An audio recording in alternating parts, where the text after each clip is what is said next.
খুবই গুরুত্বপূর্ণ প্রশ্ন। তার কারণ বাংলাদেশের মানুষ দ্বিকক্ষ বিশিষ্ট সংসদের সাথে পরিচিত নয়।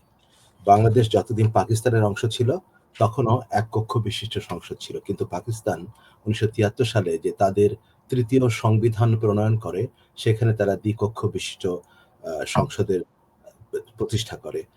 এর আগে ভারত ১৯৫০ সালে যখন তাদের ১ম সংবিধান প্রণয়ন করে, তাদের দেশ বিভাগের ৩ বছর পরে, তখনই তারা দ্বিকক্ষ বিশিষ্ট সংসদের আ ধারণাটি গ্রহণ করে। এমনকি সর্বসাম্প্রতিককালে ২০০৭ সালে রাজতন্ত্রের অবসানের পর, আমি এগুলো প্রতিবেশী দেশ হিসেবে বলছি বাংলাদেশের। নেপালে যখন গণতন্ত্র আসলো এবং ২০১৫ সালে তারা যখন সংবিধান সংশোধন করে দ্বিকক্ষ বিশিষ্ট সংসদ চালু করেছে।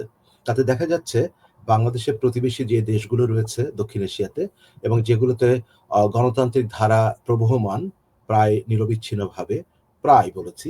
তো সেখানে দ্বিকক্ষ বিশিষ্ট সংসদগুলো খুব ভালোভাবে কাজ করবার সুযোগ পেয়েছে।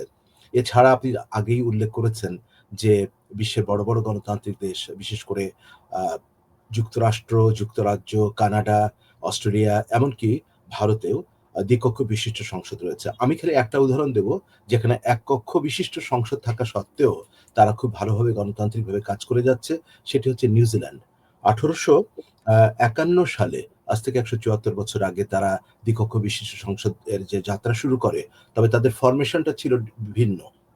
তাদের আ আ প্রায় ৭২ জন সংসদ সদস্য হয় আপনার সরাসরি নির্বাচিত, বাকিরা প্রপোর্শনাল রিপ্রেজেন্টেশন অর্থাৎ আনুপাতিক হারে যে ভোট পেয়েছে দলগুলো, তার ভিত্তিতে দ্বিকক্ষ বিশিষ্ট সংসদ হয়।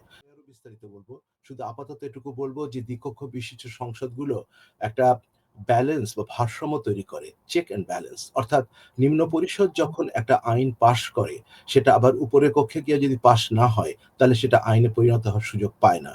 আমাদের সংবিধান, বাংলাদেশের সংবিধানে গত ৫৩ বছরে ৭২ সাল থেকে এ পর্যন্ত যে ১৭ টি সংশোধনী আনা হয়েছে, তারপরে সংবিধানের যে পরিস্থিতি দাঁড়িয়েছিল, যেটি এখনো বহাল রয়েছে, সেখানে রাষ্ট্রপতি নিজে থেকে অনেক কিছুই করতে পারেন না। কেবলমাত্র প্রধানমন্ত্রীকে নিয়োগ করতে পারেন আর প্রধান বিচারপতিকে নিয়োগ করতে পারেন। প্রধান আ মন্ত্রী নিয়োগের ক্ষেত্রেও কিন্তু তার হাত-পা বাঁধা। সংখ্যাগরিষ্ঠ দলের অথবা সংসদে যিনি সবচেয়ে বেশি সদস্যের সমর্থন আদায় করবেন, তাকেই তার প্রধানমন্ত্রী নিয়োগ করতে হবে, তার বাইরে নয়। তাহলে রাষ্ট্রপতির হাতে তেমন কোনো ক্ষমতাই নেই। তাহলে কি হয়? বাংলাদেশের মতো ইউনিক্যামেরাল বা এক কক্ষ বিশিষ্ট সংসদে যে আইনটি পাস হয়, সেটিকে রাষ্ট্রপতিকে স্বাক্ষর করতে হয়। এমনকি এই বিধানও আছে, তিনি যদি স্বাক্ষর না করে ফেরত পাঠান, ৩ বারের মাথায় সেটা আইনে পরিণত হয়ে যাবে।